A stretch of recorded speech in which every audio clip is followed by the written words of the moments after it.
తెలుగుదేశం ఎమ్మెల్యేలకి,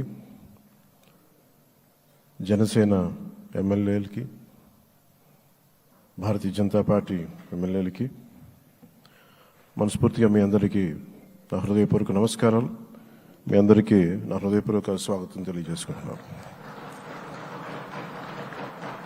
వేదిక పైన తెలుగుదేశం రాష్ట్ర అధ్యక్షులు, మన తెలుగుదేశం పార్టీ రాష్ట్ర అధ్యక్షులు శ్రీ అచ్చెన్నాయుడు గారికి,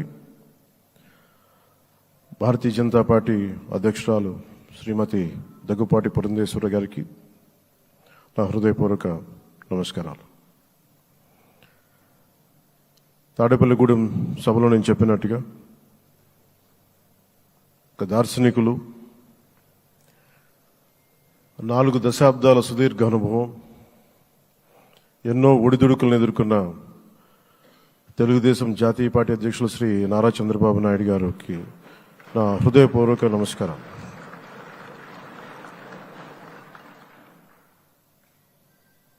గత దశాబ్ద కాలంలో రాష్ట్ర విభజన జరిగినప్పటి నుంచి ఆంధ్ర రాష్ట్ర ప్రజలు నలిగిపోయారు, నలిగిపోతున్నారు. గత 5 సంవత్సరాలుగా మరి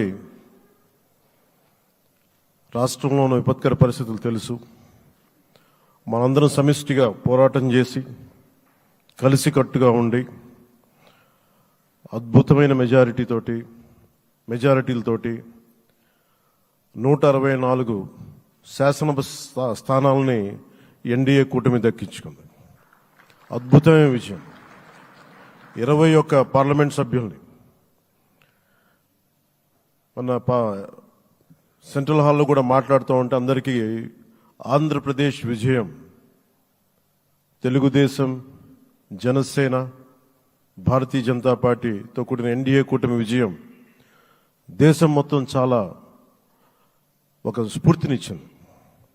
ప్రతి ఒక్కరి విజయాన్ని వారి వారి రాష్ట్రాల్లో ఎలా దీన్ని ముందుకు తీసుకెళ్ళాలి, ఒక్క ఓటు చీలకుండా అలయన్స్ అంటే ఎలా ఉండాలి అనేది మన ఆంధ్ర ప్రాంత ప్రజలు, మన ఆంధ్ర రాష్ట్ర ప్రజలు మనందరం కలిసి కట్టుగా చూపించాం.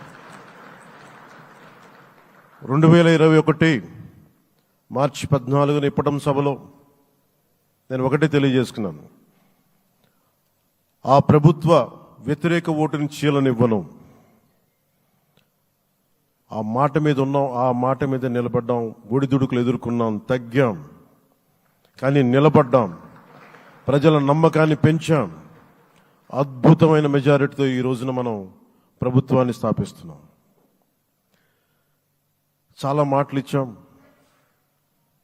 పొద్దున కూడా జనసేన లెజిస్లేటివ్ పార్టీ మీటింగ్లో నాయకుడిగా ఎన్నుకున్న సందర్భంలో మాట్లాడుతూ మనం చాలా మాటలు ఇచ్చాం.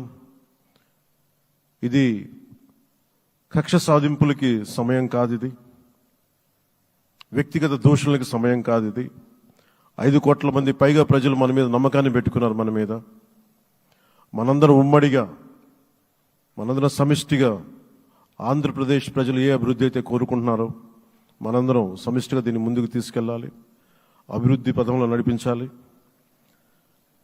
విద్య, వైద్యం, ఉపాధి, సాగునీరు, తాగునీరు, లా అండ్ ఆర్డర్ ఇవన్నీ చెప్పొచ్చాం. మనం బలంగా నిలబడతామని.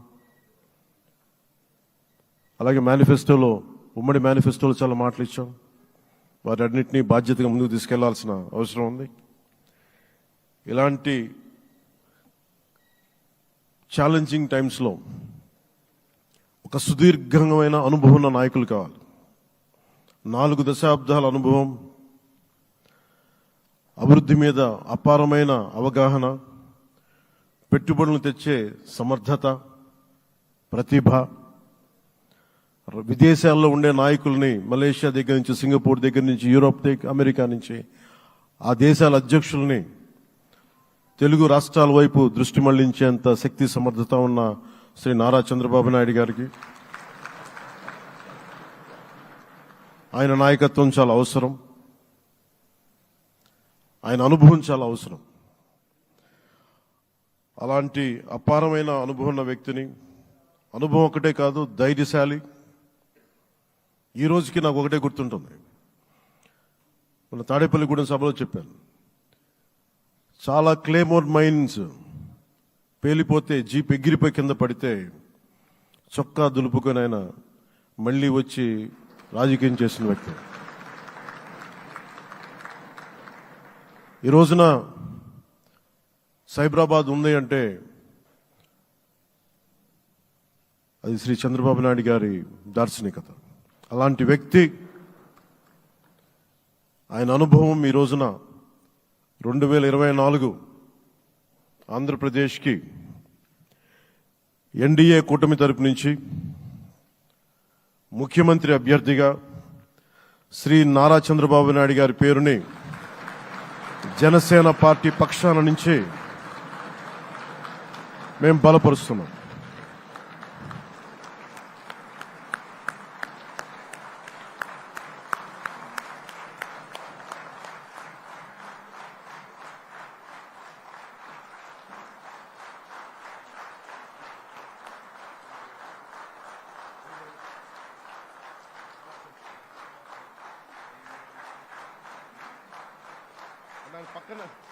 ఇది నేను ఆయన పక్కన పెట్టుకుని చెప్పాలి.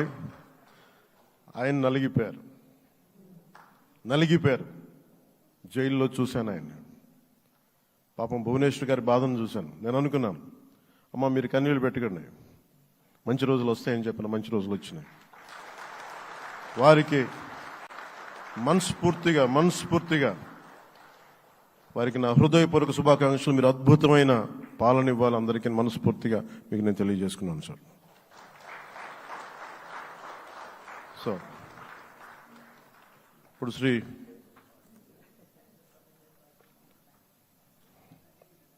భారతీయ జనతా పార్టీ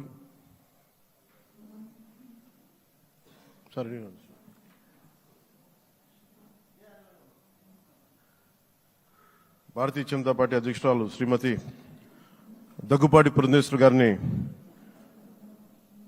వారిని వచ్చి వారి మద్దతు వారి సందేశం ఇవ్వమని కోరుకుంటున్నాను.